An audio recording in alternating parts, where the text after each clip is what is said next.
Hi Guru గారు, welcome to business bus with Rajeev. ఎలా అనిపిస్తుంది సో యాక్టింగ్, మూవీస్ కావచ్చు, సీరియల్స్ అండ్ ఇప్పుడు మోటివేషన్ స్పీకర్ గా? నేను మోటివేషన్ స్పీకర్ అని నేను ఎప్పుడు అనుకోలేదు. యాక్టింగ్ ఇండస్ట్రీలో మంచి పెద్ద యాక్టర్ అవ్వాలంటే ఏం చేయాలి? రోడ్ల మీద ఫోటోలు పట్టుకొని తిరిగి యాక్టర్ అవుతామా కామా తెలియదు. మంచి యాక్టర్స్ అనే ఫీలింగ్ లోపల బలంగా ఉండాలి. యాక్చువల్లీ మీకు అప్పుడే నెలకి 4 లక్షల రూపాయల శాలరీ వచ్చేది. మన దగ్గర 100 కోట్ల రూపాయలు ఉన్నా నాకు ఫుట్బాల్ అంటే ఇష్టం. ఫుట్బాల్ ఆడుంటే బాగుండు. వేరే వాళ్ళ డ్రీమ్స్ కోసం పనిచేస్తుంటే మన శాలరీ కోసమే పని చేస్తాం. ఇప్పటివరకు మీరు చేసినటువంటి రోల్స్ ఏం ఛాలెంజింగ్ అనిపించింది? నేను పగా అని ఒక ఫిలిం చేశాను, షార్ట్ ఫిలిం. అవును, అందులో కొంచెం రిజర్వ్డ్ గా ఉంటూ ఎమోషన్ చూపించాలి, అట్ ది సేమ్ టైం అమాయకత్వం కూడా ఉండాలి. So most happiest day of your life అంటే ఏమని చెప్తారు? కాలేజ్ లో డాన్స్ పెట్టారు. 2,000-3,000 మందిలో మా పేరెంట్స్ కూడా ఉన్నారు. ఒక షౌట్ ఇచ్చారు అందరూ. సో భరత్ అనే నేను మూవీలో మహేష్ బాబు గారి ఎక్స్పీరియన్స్ అనేది బాగా అనిపించింది. సో ఎలా ఉండేవారు సెట్స్ లో మీ ర్యాప్? అండ్ ఆయన పైన ఆయన చేసుకునేవాళ్ళు, ఆయనకు కావాల్సినట్టుగా మేము ఉన్నామా లేదా అన్నట్టుగా మేము ఉండేవాళ్ళు. ఓకే, ఓవరాల్ గా వెరీ కంఫర్టబుల్. అవతల పర్సన్ ఇబ్బంది పెట్టే వ్యక్తి కాదు ఆయన. బాగా చేస్తే ఇంకా బాగా చేయండి అని ఎంకరేజ్ చేస్తారు. చాలా మంది యాక్టర్స్ కి చాలా యూట్యూబ్ ఛానల్స్ ఉన్నాయి, చాలా మంది ఇన్ఫ్లుయెన్సర్స్ ఉన్నారు, కానీ ఇటువంటి స్టోరీస్, ఇటువంటి మోటివేషన్ స్పీచెస్ ఎవరు నేను చూడలేదు. Like, మీ ఇన్స్పిరేషన్ ఎవరు చెప్తారు? డాన్స్ లో ఇన్స్పిరేషన్ చిరంజీవి గారు. ఆయన కళ్ళకు కూడా వచ్చేవాళ్ళు, స్టెప్ కళ్ళలోకి వచ్చేవి, ఆయనతో మాట్లాడేవాడిని. రకరకాలు జరిగాయి. చెప్పారా ఆ మాట ఇప్పుడు కలిసి? ఆయన ముందు స్టెప్ కూడా వేస్ట్. హాయ్, హలో, నమస్తే, welcome to business bus with Rajeev on freedom app. So guys, ఇవాళ మనతో ఒక స్పెషల్ గెస్ట్ ఉన్నారనమాట. సో తను ఒక యాక్టర్, అదేవిధంగా తను ఒక మంచి మోటివేషన్ స్పీకర్. సో మనం చూస్తాం కదా రీసెంట్ టైమ్స్లో గురు అఫీషియల్ అని చెప్పి, సో తను మాటలతో ఎంతో మందిని మంత్రముగ్ధులు చేస్తున్నారనమాట. సో చెప్పేటువంటి స్టోరీస్ అద్భుతం. సో తన మాటలు మరిన్ని స్టోరీస్ మనం తెలుసుకుంటూ అట్ ది సేమ్ టైం తన ప్రొఫెషనల్, అదేవిధంగా తన కెరీర్కి సంబంధించి మరింత సమాచారం కూడా అడిగి తెలుసుకునే ప్రయత్నం అయితే చేద్దాం. సో హాయ్ గురు గారు, ఎలా ఉన్నారు? Good. Yeah, so welcome to business bus with Rajeev అండి. సో యాక్చువల్లీ మీ యొక్క జర్నీ ఎలా స్టార్ట్ అయింది, ఎక్కడ స్టార్ట్ అయింది అంటే ఏమని చెప్తారు? హైదరాబాద్ లోనే నేను యూఎస్ లో జాబ్ చేసేటప్పుడు అందుకు ఆ జాబ్ నచ్చలేదు. సో నాకు నచ్చింది ఏంటి అని ఆలోచించి నా టాలెంట్స్ అన్ని వరుసగా రాసుకొని, యాక్టింగ్ అయితే మనకి ఎక్కువ, మనం టాలెంట్స్ అన్ని మ్యాచ్ అయిపోయినది అని చెప్పి అది సెలెక్ట్ చేసుకోవడం జరిగింది. ఇక్కడ బాగా we have to make it big. Acting ఇండస్ట్రీలో మంచి పెద్ద యాక్టర్ అవ్వాలంటే ఏం చేయాలి? ఈ పర్సనాలిటీ డెవలప్మెంట్ సంబంధించిన సెల్ఫ్ హెల్ప్ బుక్స్ చదవటం, దాన్ని ఆచరించడం, ఎవరన్నా ఇన్స్పిరేషనల్ గా బిహేవియర్ ఉంటే అది వాళ్ళని చూసి నేర్చుకోవటం, అమేజింగ్ డెవలప్ అయింది ఇలాగే. యాక్చువల్లీ మీకు అప్పుడే నెలకి 4 లక్షల రూపాయల శాలరీ వచ్చేదండి చెప్పారు. సో మరి అంత జాబ్ ని వదులుకొని రావడానికి ముఖ్య కారణం అంటే ఏమని చెప్తారు? అది అంటే ఇప్పటి కాలంలో కూడా 4 లక్షలు అంటే అమ్మో 4 లక్షలు అన్నట్లే ఉంది. బట్ అప్పుడే మీరు దాన్ని వదిలేసి రావడం ఏంటి అసలు? అంటే 3 lakhs ఉండేది, ఓవర్ టైం చేయడం వల్ల 4 lakhs అట్లా వచ్చేది. అంటే ఏ టైం అయినా సరే ఇప్పుడు మనం 100% ఇవ్వలేము, 100% ఇవ్వలేము. ప్లస్ ఎందుకు చేయాలి పని? అదే కదా, మనం ఒకసారి 1 year 2 years గడిచిందంటే మళ్ళీ రివైండ్ చేసుకోలేం కదా. సో అందుకని నేను అనుకున్నా ఉండేది ఒక లైఫ్. అవును, అదేదో ఇష్టమైన చోట ఉంటే బాగుంటుంది కదా, ఇష్టమైన చోట ట్రై చేద్దాం, ఫెయిల్యూర్ అయితే ఫెయిల్యూర్ అవుతాం కానీ ట్రై చేసామనే ఫీలింగ్ ఉంటది కదా. అవును, one of the books I have read, అందులో ఏముందంటే మెనీ పీపుల్ డెత్ బెడ్ మీద ఉన్నప్పుడు ఎవరన్నా వచ్చి మాట్లాడిస్తే నేను ఏమైనా రిగ్రెట్స్ ఉన్నాయా అని అడిగితే నేను ఇంకొన్ని రోజులు ఆఫీస్కి వెళ్ళి ఉంటే బాగుండని ఎవరన్నారు. సో మనం అక్కడ దాకా వెళ్ళి ఇంకొన్ని రోజులు ఆఫీస్కి వెళ్ళకుండా ఏదైనా చేస్తుంటే బాగుండని అనకుండా ఏం చేస్తుంటే బాగుండని వాళ్ళు ఏం చెప్తారు? నాకు ఫుట్బాల్ అంటే ఇష్టం, ఫుట్బాల్ ఆడుంటే బాగుండు, నాకు ఏదో బిజినెస్ పెట్టాలని ఉండింది, పెట్టలేకపోయాను, ట్రై చేస్తుంటే బాగుండు, లేదా నా ఫ్యామిలీతో నేను ఎక్కువ స్పెండ్ చేస్తుంటే బాగుండు, ఇలాంటివి చెప్తారు. సో అందులో నేను నాకు ఇష్టమైన మైండ్, బ్రెయిన్, మనసు అంతా పెట్టాల్సిన చోట పెట్టాలి. వేరే వాళ్ళ డ్రీమ్స్ కోసం పని చేస్తుంటే మనం శాలరీ కోసమే పని చేస్తాం, అంత ఇంట్రెస్ట్ ఉండదు. మన దగ్గర 100 కోట్ల రూపాయలు ఉన్నా, ఫర్ సపోజ్ మనం రోజు హైటెక్ సిటీ దగ్గర ఆగి ఒక మైక్ పెట్టాం అనుకోండి, ఇలాగే అక్కడ రోజు ఒక 2-3 లక్షల మంది వచ్చి వాళ్ళ సీట్లలో కూర్చుంటారు. వాళ్ళకి మైక్ ఇచ్చి మీకు 100 కోట్లు ఉంటే ఇదే పని చేస్తారా, ఈ జాబ్ చేస్తారా అని అడిగితే నాకు తెలిసి 98% పీపుల్ ఈ పని చేయం ఏదైనా చేసుకుంటూ ఉంది 100% చెప్తారేమో. ఎవరైనా ఒక ఏదైనా ప్రోగ్రామింగ్ అంటే ప్యాషన్ ఉన్నవాళ్ళు, సంథింగ్ ఏదైనా అడ్మినిస్ట్రేషన్ అంటే ఇష్టం ఉన్నవాళ్ళు, అలాంటి వాళ్ళు ఏమైనా ఇది చేస్తాం అంటారేమో కానీ 100 కోట్లు ఇచ్చామనుకోండి ఇదైతే చేయం సార్, ఏం చేస్తామో మాకు తెలియదు కానీ ఇదైతే చేయమంటారు. సో ఎవరైతే నీకు 100 కోట్లు ఇచ్చినా నేను ఇదే పని చేస్తాను అని చెప్తారో వాళ్ళు రియల్ ప్యాషనేట్ పీపుల్. వాళ్ళ మనసు ఎక్కడ ఉందో వాళ్ళు అక్కడే ఉన్నారు, వాళ్ళ పని అక్కడే ఉంది, వాళ్ళ వర్క్ ప్రొఫెషన్ రెండు ఒకటే అదే అని అర్థం. ఇప్పుడు నాకు వచ్చి మీరు 100 crores ఇవ్వండి, ఏం చేస్తాను, నేను యాక్టింగ్ చేస్తానని చెప్తాను. నా దగ్గర ఏ డబ్బులు లేకపోయినా నేను యాక్టింగ్ చేస్తానని చెప్తాను. So that's your passion. So అందుకని అలా ఎంచుకోవడం జరిగింది. సో ఇక గురువు గారు మీ యొక్క కెరియర్ ఎక్కడ స్టార్ట్ అయింది? I mean the first movie experience అంటే ఏమని చెప్తారు? ఫస్ట్ మూవీ ఎక్స్పీరియన్స్ అప్పుడు నేను సీరియల్స్ అవి చేస్తున్నా. అవును, 4-5 ఏళ్ళు సీరియల్స్ బ్రహ్మాండంగా. That is where I have learned work. Exactly. Work చేయాలి, అసలు క్లోజ్అప్ ఏంటి, లాంగ్ షాట్ ఏంటి, డైలాగ్ అంటే ఏంటి, ఇంప్రూవైజేషన్, కాస్ట్యూమ్, మేకప్ మొత్తం ఆ సబ్జెక్ట్ యాక్టింగ్ అనే సబ్జెక్ట్ ఎంత బాగా నేర్చుకుంది సీరియల్స్ చేసినాం. అవును అవును. కానీ సీరియల్స్ లో ఎక్కువ రోజులు పని చేయడం వల్ల అక్కడ చేయడానికి స్కోప్ ఉండదు. ఇంకొకటి ఏంటంటే లాక్ అయిపోతాం రోజంతా కూడా. సో ఎక్కువ అక్కడ మనకు చేయాలన్నా వాళ్ళు ఒక గ్రామర్ ఫాలో అవుతారు. అవును, ఆ గ్రామర్ దాటి మనం చేస్తే వాళ్ళు ఇబ్బంది పడిపోతారు. అవును, మనకి దాటి చేయాలని ఉంటుంది, చేయలేకపోతుంటాం. అదో రకమైన సఫరింగ్. సో నేను అనుకున్న పైగా కంఫర్ట్ జోన్ అనమాట. అవును అవును. విపరీతంగా కంఫర్ట్ లో ఉంటాం. ఆ కంఫర్ట్ జోన్ ఉండకూడదు అని నేను దాన్ని పెట్టి చేసి సినిమాలోకి వచ్చిన తర్వాత కూడా ఏదో ఒక రోల్ చేయాలి అనుకోకుండా మెయిన్ లీడ్ రోల్ చేయాలి అనేది నా intention. Because I believe that I can shoulder film. So అందుకే నేను అదే రోల్స్ కోసమే ట్రై చేస్తున్నాను. నా స్ట్రెంత్ అక్కడే ఉందని నేను నమ్ముతా. Amazing amazing. So that is how it. Yeah, మంచి యాక్టింగ్ జర్నీ బాగా జరుగుతోంది, మంచి యాక్టర్ గా ప్రూవ్ చేసుకున్నారు.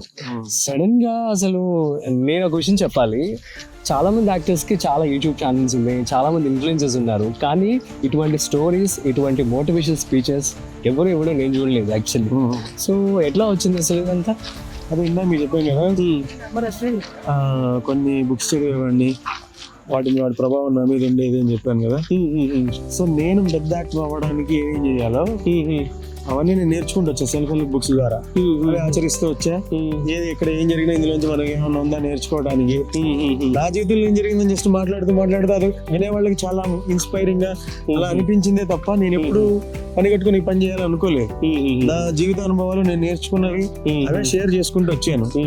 అందుకే మీరు అబ్జర్వ్ చేస్తే ఫాలో అవ్వండి, సబ్స్క్రైబ్ చేయండి, షేర్ చేయండి, అలా కూడా ఏముండదు. జస్ట్ ఒక చిన్న నార్మల్ ర్యాండమ్ కాన్వర్సేషన్. ఎలా అనిపిస్తుంది? సో యాక్టింగ్, మూవీస్ కావచ్చు, సీరియల్స్, అండ్ ఇప్పుడు మోటివేషన్ స్పీకర్ గా. నేను మోటివేషన్ స్పీకర్ అని నేను ఎప్పుడు అనుకోలేదు. సో జస్ట్ ఒక మాటలుగా మాట్లాడితే జనాలకి అది బై ప్రోడక్ట్ గా వచ్చింది, కానీ I don't consider my self as a motivational speaker. నేను నా జీవితంలో జరిగినవి మాత్రమే ఒక ఎఫెక్టివ్ గా నేను వాళ్ళకి అంటే పక్కన ఉన్న వాళ్ళకి చెప్పడం, డిస్కస్ చేయడం జరిగింది. అది నచ్చిన జనాలకి. So always from the day one I am an actor, now also I'm an actor. I enjoy acting, that's it. Super. So upcoming actors కి ఎటువంటి క్వాలిటీస్ ఉండాలి అని చెప్పి అంటారు? సో మీరు నేర్చుకున్నటువంటి లెసన్స్ కావచ్చు, ఏం చెప్తారు? అప్కమింగ్ యాక్టర్స్ కి వాళ్ళు మంచి యాక్టర్స్ అనే ఫీలింగ్ లోపల బలంగా ఉండాలి, లేదా అవ్వాలి అనే కోరికైనా బలంగా ఉండాలి. అలాంటి ఒక దృఢమైన సంకల్పం ఉంటే వాళ్ళు ఎంత దూరమైనా వెళ్తారు. అది బేసిక్ గా మైండ్ సెట్ కి సంబంధించింది. ఇప్పటివరకు మీరు చేసినటువంటి రోల్స్ ఏం ఛాలెంజింగ్ అనిపించింది? నేను పగా అని ఒక ఫిల్మ్ చేశాను, షార్ట్ ఫిల్మ్. అవును, అందులో కొంచెం రిజర్వ్డ్ గా ఉంటూ ఎమోషన్ చూపించాలి, అట్ ది సేమ్ టైం అమాయకత్వం కూడా ఉండాలి. ఆ రోల్ కొంచెం ఛాలెంజింగ్ అనిపించింది. ఓకే. దాని తర్వాత సన్న జీవం అనే ఒక 40 minutes ఫిల్మ్ యూట్యూబ్ లో అవైలబుల్ గా ఉంది. అవును అవును. సో అందులో కూడా ఛాలెంజింగ్ రోల్, అది ఇటుకల బట్టీలో పనిచేసుకునే కూలివాడి కథ. అందులో డీ గ్లామర్ రోల్, అది కొంచెం ఛాలెంజింగ్ అనిపించింది. మిగతా అన్ని కూడా కొంచెం ఓకే, డైలాగ్ నేర్చుకోవడం మామూలుగా చెప్పడం లా ఉన్నా కానీ ఛాలెంజింగ్ అనిపించింది ఇవే. ఓకే. ఇంకా మీకు ది బెస్ట్ కామెంట్స్ అంటే ఏమని వస్తూ ఉంటాయి? సో వాటిని ఎలా ఎంజాయ్ చేస్తూ ఉంటారు? ఇప్పుడు ఒక మోటివేషనల్ కోర్స్ విధంగా కావచ్చు, సో ఎట్లా అంటే నేను బాగా ఎంజాయ్ చేసే ఏకైక కాంప్లిమెంట్ ఏంటి అంటే you are a good actor. Exactly. So ఎవరైనా యాక్టర్ కి మంచి యాక్టర్ అని వస్తే అదొక మంచి కాంప్లిమెంట్, అంతకు మించిన కాంప్లిమెంట్ ఏం లేదు. కానీ నేను సూసైడ్ చేసుకోకండి, అది కరెక్ట్ కాదు అని ఒక చిన్న రీల్ ఒకటి చేశా. అవును, చేసినప్పుడు పెద్దగా ఏం రీచ్ లేదు దానికి. సర్లే ఒకేలా అనుకున్నా, ఏదో 1 lakh views కూడా సరే. బట్ వీడియో అప్లోడ్ చేసిన 4 hours కి ఒక అమ్మాయి మెసేజ్, నాకు మీరు ఎవరో తెలియదు, థ్యాంక్స్ టు ఇన్స్టాగ్రామ్ అల్గారిథం, నేను సూసైడ్ కమిట్ చేసుకోవాలన్న థాట్స్ లో ఉన్నాను, బట్ మీ వీడియో చూసాక నేను విరమించుకున్నాను, withdrawn the idea of committing suicide అని మెసేజ్ చేసింది. ఓకే. చేసినప్పుడు నాకు ఇది కదా సార్థకత అంటే, ఎందుకంటే ఏం కావాలి, మనం ఒక చేసిన దానికి ఒక జీవితం నిలబడింది. 4 రోజుల తర్వాత ఇంకొకరు పెట్టారు, 5 రోజుల తర్వాత ఇంకిద్దరు పెట్టారు. అలా స్పాన్ ఆఫ్ 2 months లో 8 people they have withdrawn their idea of committing suicide. So అందుకనే నేను that is the most best compliment. ఒకళ్ళ జీవితానికి మనం మీనింగ్ఫుల్ వాల్యూ అడిషన్ చేసామని అనిపించింది. సో మీరు కాంప్లిమెంట్ గురించి అడిగితే యాక్షన్ కాకుండా ఇలాంటివి చాలా జరిగాయి. అబ్బాయి బాస్కెట్బాల్ ఆడుతూ ఆ రోజు చాలా బ్యాడ్ గా ఆడుతున్నానన్నా, బ్లాక్ చేస్తున్నానన్నా, ఏం చేయాలో అర్థం కానప్పుడు మిమ్మల్ని ఒకసారి కళ్ళు మూసుకొని 2 నిమిషాలు మీరు చెప్పింది తలుచుకొని ఆడాను, బెస్ట్ పర్ఫార్మెన్స్ ఇవ్వగలిగాను అని చెప్పి మెసేజ్ పెట్టాడు. It means a lot. Yeah. So మీరంతా బిఫోర్ వీడియో చేసే ముందు ఎటువంటి ప్రిపరేషన్ చేస్తూ ఉంటారు ఏంటి? That's a very good question. నాకు మైండ్ లోకి ఏదైనా వచ్చినప్పుడు నేను నా వాట్సాప్ లోనే ఇక్కడ ఒకసారి రికార్డ్ చేసుకుంటా. అలా ర్యాండమ్ గా వాకింగ్ లోను, జిమ్ లోను ఇక్కడ థాట్స్ వచ్చినవన్నీ కూడా ర్యాండమ్ గా రాసుకుంటా. ఓకే. అలా రాసుకున్నాక 20-25 రెడీ అవుతాయి టాపిక్స్ అన్ని. ఓకే. దాన్ని పేపర్ పెన్ తీసుకొని సబ్ హెడ్డింగ్స్ లాగా 20 points రాసుకుంటా. ఆ 20 points ని నేను ఊరికి అలా మనసులో రివైజ్ చేసుకుంటుండే, ఎలా చెప్పాలి, ఎలా ఆర్టికులేట్ చేయాలని. తెలియకనే పెద్ద పనిగా పెట్టుకోను, ఆటోమేటిక్ గా వచ్చేస్తుంది. వచ్చినప్పుడు నాకు కాంక్రీట్ అవుద్ది. ఇక్కడ మొదలు పెడితే ఇవన్నీ పాయింట్స్ కవర్ అవుతాయి. సో ఇందులో ఈ 3 points ఆటోమేటిక్ గా వస్తాయి. సో ఇంకా నేను స్టార్టింగ్ పాయింట్ అందరికీ కోరికలు ఉంటాయి అని స్టార్ట్ చేశానంటే ఆల్ పాయింట్స్ కవర్ అయిపోతాయి. సో అలాగే నేను రిహార్సల్ చేసుకుంటాను. అది కెమెరా ముందుకు వచ్చినప్పుడు స్టార్ట్ చేస్తాను, ఇంకా ఆటోమేటిక్ గా the flow never stops. Okay. So me team అసలు ఎలా వర్క్ చేస్తూ ఉంటారు ఏంటి? ఆ ఎడిటింగ్ కావచ్చు అంటే నేను కొంచెం ఎడిటింగ్ విజువల్ కి సంబంధించి కొంచెం ఓసిడి ఉన్న వ్యక్తిని. అది కొంచెం లెఫ్ట్ కున్నా కొంచెం రైట్ కున్నా మనకు నిద్ర పట్టదు. అలాంటి ఎడిటర్ వాళ్ళు కావాలి. నాకు ఫేవరెట్ ఎడిటర్ ఉన్నారు, విష్ణు అని. అబ్బాయి వెరీ ప్యాషనేట్. అది కొంచెం ఒక మాదిరిగా ఉంది సాటిస్ఫాక్షన్ అని కూడా. ఇంకెలా చేయాలి చెప్పండి, ఎలా చేయాలి చెప్పండి అని రీ అటెంప్ట్ చేసి దాన్ని అంతా సెట్ చేసి చేస్తాడు. నేను డైరెక్షన్ చెప్తూ ఉంటా, ఇలా కావాలని. నా విజన్ ని బెటర్ చేసి నాకు చూపిస్తుంటాడు. ఒక్కొక్కసారి కొన్ని తప్పులు అవుతుంటాయి, మళ్ళీ కరెక్ట్ చేసి. ఒక్కొక్క రీల్ మీద చాలా అవర్స్ స్పెండ్ చేస్తాను. ప్రాపర్ గా రావాలి, 90 seconds లో చెప్పాలి అని 4-5 hours ఈజీగా పడుతుంది ఒక్క రీల్ ఎడిటింగ్ చేయాలంటే. ఈవెన్ మన ఫ్రీడమ్ యాప్ లో కూడా ఒక రీల్ ఒక హాఫ్ డే కూర్చొని చేస్తాను. అవునా? సౌండ్స్ అన్ని కూడాను. ట్రాన్సిషన్ సౌండ్ అనేది ఎడిటింగ్ సంబంధించింది మాత్రమే. కానీ నేను ఒక 5 minutes మాట్లాడతా ఒక టాపిక్ మీద, దాన్ని 90 seconds కూర్చోబెట్టాలి. ఎగ్జాక్ట్లీ. స్టోరీని ఎడిట్ చేయాలి కరెక్ట్. 90 seconds ఏ పాయింట్ అడగకూడదు, ఏ పాయింట్ ఇటు ఇంపాక్ట్ తగ్గకూడదు. Exactly. 30 seconds introduction, 30 seconds body, 30 seconds conclusion. Neat గా డివైడ్ చేసుకొని అలా చేయాలి. అంటే ఊరికి ఎఫెక్ట్ అవన్నీ ఇసడం కూడా నాకు ఇష్టం లేదు, లిమిటెడ్ గానే పెట్టుకొని చేస్తుంటా. So there is lot of work going on behind every reel, every thought. అలా చేస్తేనే రెస్పాన్స్ ఉంది, లేకపోతే ఇంకా ఫ్యూచర్ లో ఇంకా బాగా వెళ్ళిపోతుందని చెప్పి అనుకుంటాను. నెక్స్ట్ వచ్చేసి మరి యాక్టర్స్ మీ యొక్క వీడియోస్ చూస్తాను. సో ఏమంటూ ఉన్నారు ఇప్పుడు ప్రెసెంట్? అది ప్రతి ఒక్కళ్ళు పాపం ఎటువంటి జెలసీ కానీ అవేమి లేకుండా హార్ట్ఫుల్ గా అప్రిషియేట్ చేస్తున్నారు. ఆ విషయం వాళ్ళ నుంచి నేను నేర్చుకుంటున్నా. అరే ఒక విషయం బాగుంటే ఎంత బాగా మెచ్చుకుంటున్నారు హోల్ హార్టెడ్ గా అని. ప్రతి ఒక్కళ్ళు ఫోన్ చేసి మరి విడతల వారీగా ఫోన్ చేసి ఫోన్ చేసి అప్రిషియేట్ చేస్తున్నారా? రియల్ ఎస్టేట్ యాడ్స్ కూడా అలాంటివి కూడా మీరే కనిపిస్తున్నారు. అవును, కొద్దిగా బాగానే వచ్చింది. గురు గారు, మరి మీ ఫ్యూచర్ గోల్స్ ఏంటి? గోల్ ఎప్పుడు ఒకటే, ఫ్యూచర్ ప్లాన్ అయితే చెప్పగలను. గోల్ అంటే ఒక హీరో అవడమే, ఒక అందరూ ఆదరించే ఒక హీరో అవ్వడం, కన్సిస్టెంట్ గా సంవత్సరానికి 2-3 సినిమాలు హీరోగా చేయడం అనేది నా మెయిన్ గోల్. టువర్డ్స్ దట్ నా అడుగులు పడుతున్నాయి. కానీ అట్ ది సేమ్ టైమ్ నాకు సినిమా అంటే పిచ్చి కాబట్టి, సినిమా అంటే ఇష్టం, యాక్టింగ్, డీటెయిలింగ్, అనాలిసిస్, ఇవన్నీ I'm obsessed with all those things కాబట్టి just want to talk to many people in front of the camera. Okay. Like directors గానీ, యాక్టర్స్ గానీ, how do they think, mind లో ఏం జరుగుతుంది, వాళ్ళు టఫ్ ఛాలెంజ్ వచ్చినప్పుడు ఎలా ఫీల్ అయ్యారు, ఎలా చేశారు, దాని రెస్పాన్స్ ఎలా వచ్చింది, జాబులు ఎలా తీసుకున్నారు, హిట్లు ఎలా తీసుకున్నారు. సో ఇవన్నీ డిస్కస్ లోతుకి జీవితాన్ని నేను లోతుగా చూడాలనుకుంటూ అందరికి చూపించాలనుకుంటూ ఉన్నాను. సో దానికి నేను ఒక పాడ్కాస్ట్ లాంటి సెటప్ చేసి అలాగా గెస్ట్లను ఇన్వైట్ చేసి వాళ్ళ తెలుగు ఫిల్మ్ ఇండస్ట్రీలో ఉన్నటువంటి యాంకర్స్ అందరికి పోటీ రాబోతున్నారా? లేదు నేను ఎవరికి పోటీ లేదు. నా పని నేను అంటే ఎవరైతే passionate గా ఉంటారో వాళ్ళ పని వాళ్ళు చేస్తారు. ప్యాషన్ దట్స్ అంతే. యా. నాకు అది ఇష్టం కాబట్టి నేర్చుకుంటా, నేను అదే చేస్తా వెళ్తా. చేస్తున్నారు వేరే వాళ్ళు ఇప్పుడు మీలాంటి వాళ్ళు చేసి ఏదైనా చూస్తాను, మరి ఈ అబ్బాయి చక్కగా నవ్వుతూ బాగా అడుగుతున్నాడు రా, మనం వాళ్ళు అడగాలి అనుకుంటానే తప్ప ఇతన్ని ఎలా అయినా బీట్ చేయాలి అలా ఏం అనుకోను. జనాలు అలా అనుకున్నా కూడా వర్కౌట్ అవ్వదు. ఎందుకంటే ఎవరికాడు పోటీ పెట్టుకుంటే safest competition in the world ఏంటంటే మనతో మనం పోటీ పెట్టుకోవడమే అన్నమాట. అంతే సూపర్. సో అదే హెల్దీ కాంపిటీషన్. సో నెక్స్ట్ వచ్చేసి ఒకవేళ ఐ మీన్ మీరు ఆల్రెడీ మూవీస్ చేస్తున్నారు, సో ఛాలెంజింగ్ ఈ రోల్ నేను చేయాలబ్బా అన్న రోల్ ఏదైనా ఉందా మీకు? ఉంది.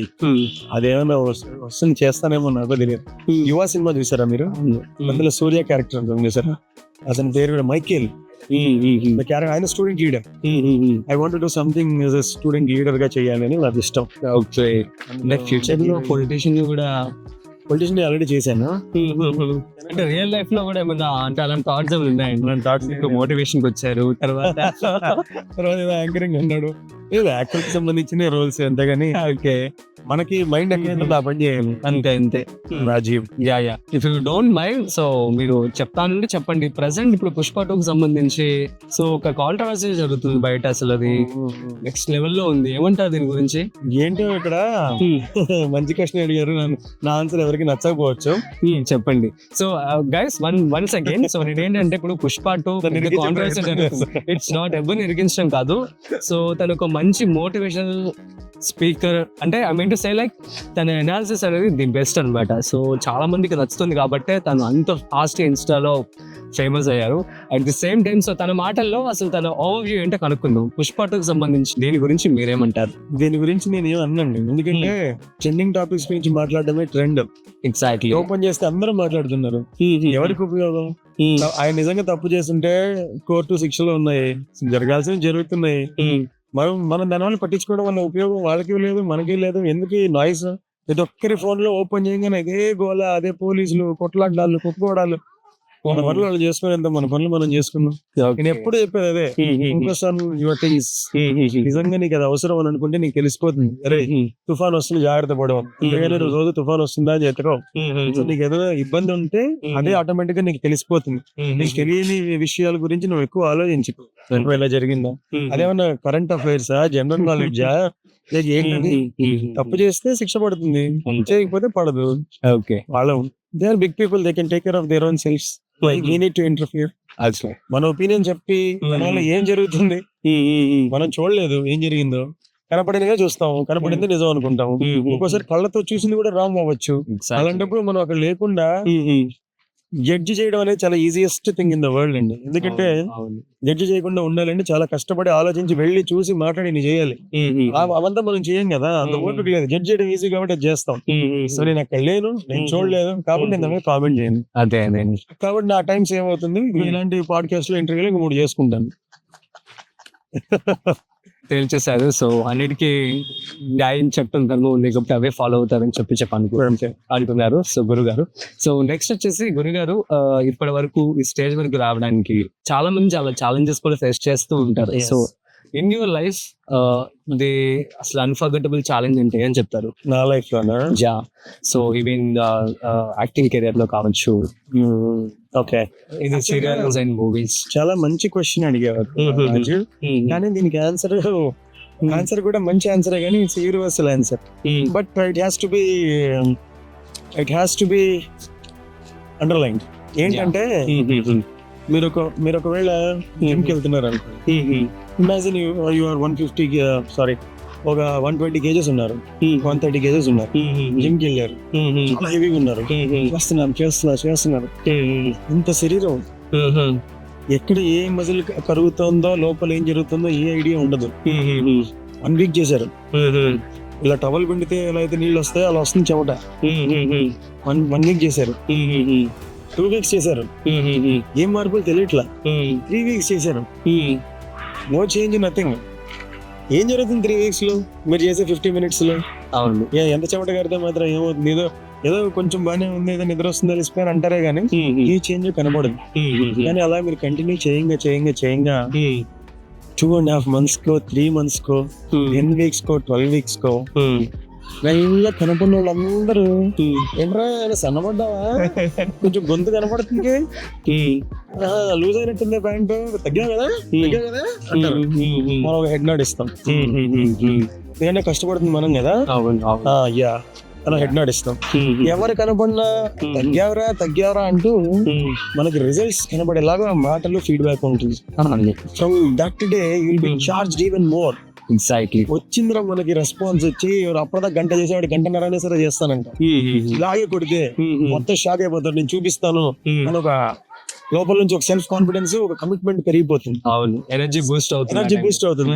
ఫర్ సపోజ్ మీరే ఉన్నారు, ఫస్ట్ ఇంటర్వ్యూ పెద్ద పేరు వచ్చి ఉండకపోయి ఉండొచ్చు, 5 ఇంటర్వ్యూల తర్వాత మీకు అరే నువ్వు చాలా బాగా చేస్తున్నావు, యువర్ ఇలాగే కష్టపడితే టాప్ 3 లోకి వెళ్ళిపోతావరా, రాజీవ్ అనే మార్క్ పడుతుంది అని మీ ఫ్రెండ్స్ ఎవరైనా అన్న రోజు మీకు ఎంత బాగుంటుంది అదే. ఈ రోజు ఒకటి రేపు ఒకటి ఎల్లుండి ఒకటి నేనంటే ఏంటో చూపిస్తాను, అసలు ఎవరు అడగని క్వశ్చన్ ఒకటి అడుగుతాను, ఎవరు చేయని రీసెర్చ్ ఒకటి చేస్తాను అనే ఒక కాన్ఫిడెన్స్ వస్తుంది మీకు. ఇదంతా ఎప్పుడు జరిగిందో తెలుసా రాజు? ఒక ఫీడ్బ్యాక్ వచ్చినప్పుడు, రిజల్ట్ వచ్చినప్పుడు, ఒక రిజల్ట్ వచ్చినప్పుడు మీరు చార్జ్ అయ్యారు, కానీ రిజల్ట్ వచ్చేంత వరకు ఎంత నరకం ఎవరు పట్టించుకోడు. రిజల్ట్ వస్తుందో లేదో మీకు తెలియదు, అంతే. మీరు చేయాల్సిందే, కష్టపడాల్సిందే. అది నువ్వు ప్రోగ్రెస్ అవుతున్నావా, వెనక్కి వెళ్తున్నావా ఎవరు చెప్పరు. రోజు చేస్తావు, ఇంత శరీరం ఎత్తుతున్నావు, చూసేవాడు అరే ఎప్పుడు తగ్గాలనుకుని వెళ్తున్నాడు పక్కన కూడా, మీకు తెలియదు. కానీ రిజల్ట్స్ వచ్చినాడు మీరు చార్జ్ అవుతారు. Any business, any YouTube videos, any Instagram reels, any gym, any study, any education, anything చిన్న పుష్ వస్తుంది చూసారా, ఆ పుష్ వచ్చేంత వరకు మనం కుక్కగా కావాలి. అసలు ఎవరు ఉంటారు మనతో పాటు, ఒక్కడే ఉంటాం, వస్తుందో రాదు కూడా మనకు తెలియదు. ఆ జర్నీ ఉంటుంది చూసారా, ఆ journey is a difficult thing. ఎవరి జీవితంలో అయినా that is a difficult thing. ఎందుకంటే చెప్పింది అందరి జీవితాల్లో ఉండేది, కానీ అండర్లైన్ చేయాలి దీన్ని. సో అండర్లైన్ చేసి ఇప్పుడు చెప్పండి మీ గురించి వచ్చేయండి. అదే ఫస్ట్ ఆఫ్ ఆల్, అదే రోడ్ల మీద ఫోటోలు పట్టుకొని తిరిగి అవుతామా కామా తెలీదు, మనకి ఎవరు సపోర్ట్ ఉందో తెలియదు, రేపు ఒక రోజు 500 ఎవరైనా ఇస్తాడా మనకి రెమ్యూనరేషన్ అనేది తెలియదు. సో నథింగ్, మనకి డెస్టినేషన్ కనపడట్లేదు, గోల్ ఉంది కనపడట్లేదు, ఏమి ఖాళీగా ఉంది. తెల్లారుతుంది నైట్ అవుతుంది, తెల్లారుతుంది నైట్ అవుతుంది, బ్రేక్ఫాస్ట్ డబ్బులు ఉండవు, లంచ్ డబ్బులు ఉండవు, ఏముండవు. పలానా ఆఫీస్కి వెళ్ళాలంటే బండ్లో పెట్రోల్ ఉండదు, బండి ఉంటుంది, ఏం చేయాలి అర్థం కాదు, ఎవరిని అడగలేము, ఆత్మాభిమానం ఉంటుంది. అంత చాలా డార్క్ డేస్ లాగా అనిపిస్తాయి. అలాంటప్పుడు మనం రోల్ వచ్చేంత వరకు అది నరకం. ఏ డైరెక్టర్ అయినా ఎక్కడికైనా వెళ్ళినా సరే ఏం తీసారు అంటారు, ఏం తీలేస్తారంటే మళ్ళీ చూద్దాం. నన్ను వెళ్ళినప్పుడు ఏం చేశారా, ఏం చేయలేస్తారు, ఎవరో ఒకరు అవకాశం ఇస్తే వేస్తారు చేయడానికి. That is a difficult part. ఎవరి జీవితంలో అయినా చిన్న పుష్ వచ్చేంత వరకు మనకి మనమే ఉంటాం. అది ఓవర్కమ్ అయ్యి వస్తేనే అప్పుడు ఒక మంచి స్టెప్ ఎక్కినట్టు. అంటే ఏ స్టెప్ కి సంబంధించిన కష్టాలు ఆ స్టెప్ లో ఉంటాయి, కానీ but most difficult phase of any careers is the budding stage. ఇప్పుడు స్టార్ట్అప్ ఉంటది, ఇన్వెస్టర్ వచ్చేంత వరకు ఎంత కష్టపడతారు వాళ్ళు, ఇన్వెస్టర్ వచ్చాక వేరే కష్టం ఉంటుంది. సో అట్లీస్ట్ ఒక గోల్ ఉంటుంది వాళ్ళకి, అరే వచ్చాడు చెయ్యాలి అని. అసలు వస్తారో రారో తెలియదు, అలాంటప్పుడు it's difficult. So that is a point. Super. So ఇక most happiest day of your life అంటే ఏమని చెప్తారు? మోస్ట్ హ్యాపీయెస్ట్ డే, ఒకసారి కాలేజ్ లో డాన్స్ పెట్టారు, 8 మంది డాన్స్ చేస్తే నాకు ఫస్ట్ ప్రైజ్ వచ్చింది. సూపర్. అదే డాన్స్ ని కాలేజ్ డే రోజు పర్ఫామ్ చేయమని అడిగా. అప్పుడు పర్ఫామ్ చేస్తున్నప్పుడు ఒక 2-3 వేల మంది ఉన్నారు. ఆ 2-3 వేల మందిలో మా పేరెంట్స్ కూడా ఉన్నారు. సో అక్కడ స్టేజ్ మీద now dance by KS Gurucharan from mechanical అనగానే ఒక షౌట్ ఇచ్చారు అందరూ, హోల్ కాలేజ్ ప్లస్ పేరెంట్స్ అందరూ. ఒక్కసారిగా 3,000 మంది ఒక గావు కేక పెడితే అది ఓపెన్ ఆడిటోరియం అనమాట, ఇలాంటి ఒక పెద్ద గ్రౌండ్ లాంటి. చెవులు తూట్లు పడ్డాయి. నేను గ్రీన్ రూమ్ లో ఉండేవాడికి నాకే వినపడింది, స్టేజ్ మీద ఉన్నాను కదా, ఉంటాను కదా, ఏంట్రా ఈ రెస్పాన్స్ అనుకున్నా. సో నా పేరు పిలవగానే అంత మంది అరవడం, ఆ క్రౌడ్ లో మా అమ్మ నాన్న ఉండడం, that is the best moment. So ఆ వీడియో మాకు పంపించండి, మనం ప్లే చేస్తాం. వీడియో లేదా, చాలా ఓల్డ్ కదా. ఓకే గురుగారు, మీ పేరెంట్స్ మిమ్మల్ని చూసి ఒక యాక్టర్ గా ఎలా ఫీల్ అవుతూ ఉంటారు, అండ్ మీరు ఎలా ఫీల్ అవుతూ ఉంటారు? సో మొదట్లో పెద్దగా ఏంటో వీడు ఎడిపోతున్నాడు, ఏంటో వీడేదో భయం ఉంటుంది. ఒకసారి నేను మధ్యాహ్నం కదా ఇంట్లో బాగాలేదు, కానీ ఫోన్ రింగ్ లిఫ్ట్ చేసి షివర్ అవుతుందండి, నిద్ర అప్పుడు పడుతున్న టైంలో లేచేస్తే ఒక రకమైన షివరింగ్ ఉంటుంది కదా, షర్ట్ వేసుకొని వెళ్ళిపోయా. మా అమ్మ అబ్జర్వ్ చేశారు, చేసి ఇంటికి వచ్చాక ఏంట్రా పడుకొని ఉన్నాడు, ఉలిక్కిపడి లేచి వెళ్ళిపోయావు, అసలు నీకు ఇది అవసరమా, ఎక్కడికి వెళ్తున్నావో తెలియదు, ఏదో ఫోటోలు అంటావు, మేకప్ అంటావు, ఆడిషన్ అంటావు, జీవితం నీకు ఇది అవసరమా, చక్కగా నువ్వు జాబ్ చేసుకోవచ్చు కదా, నార్మల్ లైఫ్ బతుకురా చాలు, లైఫ్ నువ్వు బతకాలని మాకేమీ లేదు, నార్మల్ గా ఉండొచ్చు కదరా అని. బా ఎందుకు నార్మల్ గా ఉండలేకపోతున్నాను, నాకు ఏదో వేరే లెక్కలో నడుస్తుంది, నీ చూడ్డానికి అలా ఉందేమో గానీ నాకు ఇదే బాగుంది అన్నాను. సరే 1 year రా నీ ఇష్టం అంది. 1 year లో చిన్న ఏదో వచ్చింది, ప్రామిస్ కనబడింది. అలాగే సీరియల్స్ కంటిన్యూస్ గా చేయడంతో all around 2 states from United states అన్ని కూడా విపరీతమైన రెస్పాన్స్. మా అమ్మకు కాల్స్ మీద కాల్స్, మా అక్క నీ కొడుకు ఇరగదీస్తున్నాడు, నెక్స్ట్ టైం కథ జరిగిందో కనుక్కొని చెప్పు, ఇలాగ మా అమ్మ సెలబ్రిటీ అయ్యారనమాట. దెన్ షీ స్టార్టెడ్ బిలీవింగ్ వీడు ఏదో చేసేటట్టే ఉన్నాడు. మా ఫాదర్ సపోర్ట్ నాకు ముందు నుంచి ఉండింది, వీడు ఏదో చేస్తాడులే ఇంకా. So that is how they slowly accepted me as an actor and my career also. So slowly ఎప్పుడు బయటకు వెళ్ళినప్పుడు మిమ్మల్ని గుర్తుపట్టామని వాళ్ళు వీళ్ళు చెప్తున్నాడు, మా ఫాదర్ ఉప్పొంగిపోతాడు. కానీ ఆయన దీంతోనే సాటిస్ఫై అయ్యారు, కానీ నేను అవ్వలేదు. చాలా దూరం వెళ్ళాలి, నా goals are very big. Let us see. Definitely you will reach. మీరేమనుకుంటున్నారో ఆ ఎక్స్పెక్టేషన్స్ కి రీచ్ అవుతారు. Thanks a lot Raju. So I have అంటే తెలిసిపోతుంది కొంతమంది చూసినప్పుడు. So that kind of perseverance కావచ్చు, హార్డ్ వర్క్ తెలుస్తోంది. మనందరం ఒకటే, మీరు మీ స్టైల్లో, మీ ట్రాక్ లో, నేను నా ట్రాక్ లో, ఆయన మన కెమెరామెన్ గారు ఆయన ట్రాక్ లో, ఎవరి ఫైట్ వాళ్ళు చేస్తూనే ఉంటారు నెక్స్ట్ లెవెల్ కి వెళ్ళడానికి. అంతే ఆబ్వియస్లీ. సో ఇక నెక్స్ట్ వచ్చేసి ఈ స్టేజ్ పైకి రావడానికి ఒక 3 members సపోర్ట్ చేశారనుకోవచ్చు. వాళ్ళ ద్వారా నాకు ఇంత హెల్ప్ జరిగింది అని చెప్పనుకుంటే ఎవరైనా ఉన్నారండి? మా ఫాదర్ బ్యాక్ బోన్ అండి నాకు. అంటే ₹1 లేనప్పటి నుంచి 2 లక్షలు రెమ్యునరేషన్ గా తీసుకున్నా. He has shown on me, supported me. Amazing. ఆయనకి ఎందుకంత ధైర్యం మరి తెలియదు. సో ఒక 4 lakhs శాలరీ వస్తున్నటువంటి ఒక పర్సన్ ఇంకొక దాని మీద అంతే ఫోకస్ పెడితే ఎందుకు సక్సెస్ అవ్వరు? So I believe in this అనమాట. ఏదైనా ఒక పర్సన్ అంటే ప్రతి ఒక్కరికి ఒక యూనిక్ ఐక్యూ లెవెల్స్ అనుకోవచ్చు, యూనిక్ టాలెంట్ ఉంటుంది. అది కాకుండా ఒక పర్సన్ ఒక దాంట్లో ది బెస్ట్ ఇవ్వగలరు అంటే, ఇష్టం లేని దాంట్లోనే అంత ఇచ్చారు అంటే, సో ఇష్టం ఉన్న దాంట్లో ఇంకెంత ఇవ్వగలరు. So that is also one of the point. ఇంకా సన్న జీవం లాంటి సినిమాకి బెస్ట్ హీరోగా అవార్డు కూడా వచ్చింది. అలాంటివన్నీ చూసినప్పుడు ఇంకా వాళ్ళు ఏదో చేస్తాడు, మనం దిగులు పడాల్సిన అవసరం లేదు అని అనుకున్నారు. సో మిమ్మల్ని మీరు ఫస్ట్ థియేటర్ లో స్క్రీన్ మీద చూసుకున్నప్పుడు ఎలా ఫీల్ అయ్యారు? అంటే very good question again. Theatre లో ఇంకా సినిమా స్టార్ట్ కాకముందే వెళ్ళా. ఆ స్క్రీన్ పెద్ద స్క్రీన్ ఉంటది కదా, 70 స్క్రీన్ చూసి ఇప్పుడు ఇంత పెద్ద స్క్రీన్ లో నా ఒక్కడి ఫేస్ వస్తుందా, నా ఒక్కడి ఫేస్ ఇంత పెద్ద స్క్రీన్ లో ఇంతమంది చూస్తారా, ఎప్పుడెప్పుడు సినిమా స్టార్ట్ అవుద్దా, క్లోజ్అప్ పెడితే మొత్తం స్క్రీన్ అంతా మన ఫేసే ఉంటుంది. అది ఏది ప్లే కానప్పుడు ఇంత పెద్ద స్క్రీన్, అది ఇంత పెద్ద స్క్రీన్ లో మనం మామూలు మొబైల్ చూస్తాం, టీవీ చూస్తాం, స్క్రీన్ మీద ఎలా కనపడతారా బాబు అది అని అనుకున్నాను. సినిమాలో చూసినప్పుడు కథలో వెళ్ళిపోయింది. బట్ కొంచెం మటుకే రీసెంట్ గా ఒక సినిమా మెయిన్ లీడ్ గా చేశాను. అందులో ఒక మంచి సిగ్నేచర్ మూమెంట్ డాన్స్ స్టెప్ ఒకటి ఉంది. సో సిల్వర్ స్క్రీన్ మీద డాన్స్ మూమెంట్ చేస్తూ నన్ను నేను చూసుకోవడం నాకు ఒక విధమైన హై వచ్చింది. ఇంతకుముందు నేను చెప్పినట్టు డాన్స్ చేశానని చెప్పాను కదా, కానీ అందరికి సిల్వర్ స్క్రీన్ మీద డాన్స్ చేసే అవకాశం రాదు. ఎగ్జాక్ట్లీ కదా, కనపడరు కూడా వాళ్ళు. సో సోలోగా డాన్స్ చేస్తున్నప్పుడు కానీ డాన్స్ చేస్తున్నా ఇంత పెద్ద స్క్రీన్ లో పర్లేదురా అనుకుంటా ఫీలింగ్ కలిగింది. సో అది ఒక మూమెంట్ అని చెప్పంటారు. సూపర్ అండి. అండ్ మీరు చేసేటువంటి మూవీస్ లో ఇప్పటి వరకు ది బెస్ట్ అంటే ఏమని చెప్తారు?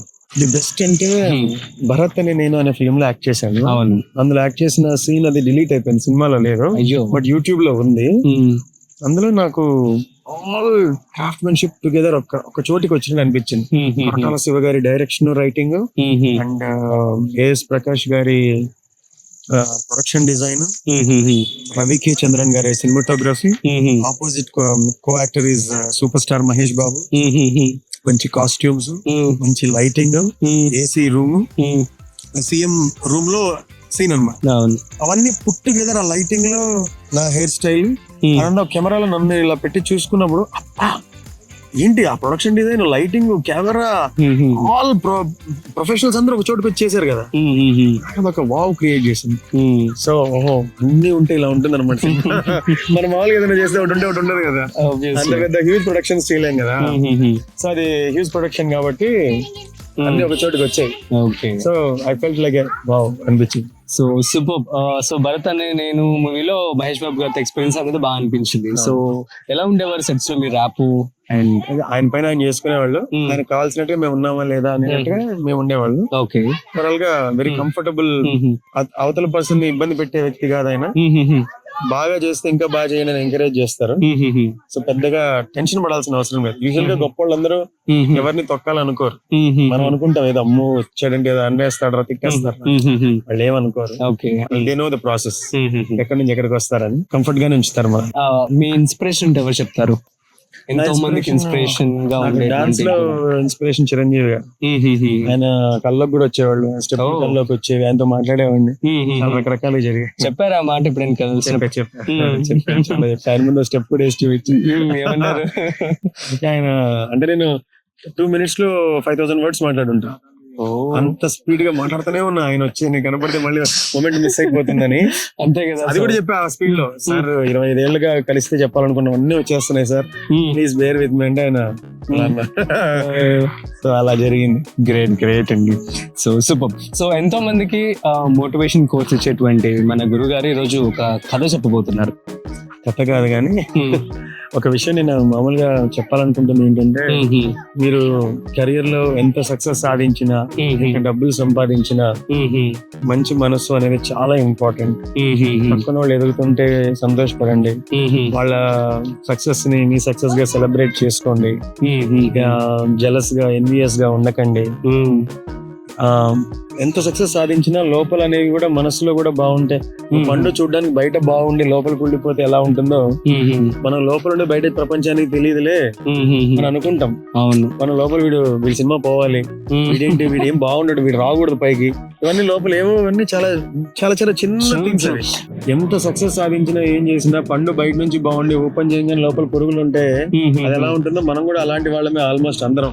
పక్కనోడు ఎదిగితే అమ్మవాడు ఎదిగిపోతున్నాడు, వాడికి లైక్ చేస్తే నాకు లైక్ రావాలి, వ్యూస్ వస్తే నాకు వ్యూస్ రావట్లేదు, వాడు అనవసరంగా అందరూ పొగడుతున్నా నన్ను ఎవరు పొగడట్లేదు, ఇలాంటి చాలా ఉండి అనుకుంటాం. కానీ the moment you start celebrating other people's success, the moment you start other people the moment you start wishing good things for other people also, then మొత్తం పండు బయట లోపల రెండు బాగుంటే అది ఎంత బాగుంటుందో అంత బాగుంటాం అనమాట. సూపర్. అలాంటి ఒక మైండ్ సెట్ అందరు అలవర్చుకోవాలి. ఈ మాట చెప్తూ నాలో కూడా ఎంతో కొంత అలాంటి షేడ్స్ ఉంటాయి, అవి కూడా పోగొట్టుకోవాలి. నేను కూడా నేర్చుకుంటాను, నా మాటలు నేనే విని. సూపర్ అండి. So thank you so much. Last విషయం ఒకటి చెప్పాలి.